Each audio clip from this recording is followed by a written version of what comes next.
expression that I've said on this podcast many times, but I'll say it again, is that hard times create hard men. Hard men create soft times. Soft times create soft men. Soft men create hard times. We are now around soft men and hard times. Yeah. We're in the time of toxic masculinity, right? Where you could be toxically male, and then if you're suppressing masculinity, you're going to bring on hard times. It doesn't mean masculinity doesn't mean you're mean. It doesn't mean you're angry. It means strength. Yes. It means discipline. It means the ability, like you need a military, and if you don't think you need a military, you need to go and pay attention to the rest of the world, because there's militaries all over the world that are doing horrific things. If you don't have a military in this country that can combat that and at least act as a deterrent to them doing things, you're going to get taken over. That's what's happened. I mean, look what's happening to Hong Kong, right? I mean, this is a city that essentially doesn't have a military, and they were a British colony for a long time, and they gave it back over to China, and they were kind of acting like they were independent until recently, and during the pandemic they ramped it up, and it's gotten even worse. It's exactly what we talked about. You can't be weak, and in this country being weak is thought of as a virtue.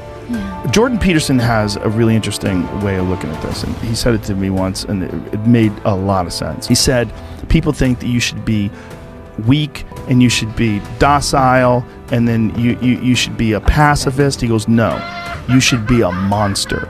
He said you should be a monster, you should be ruthlessly ambitious, and then learn how to control it. And it's that old expression, it's better to be a warrior in a garden than a gardener in a war. It's an old expression, but it makes sense, because it doesn't mean that you can't be kind if you're strong, but it does mean you can't be strong if you're weak. If you're weak, you're fucked. And there's a lot of weak people in this country right now that are trying to take control, and they're gathering up all the other weak people, and they say, yeah, let's all be weak together.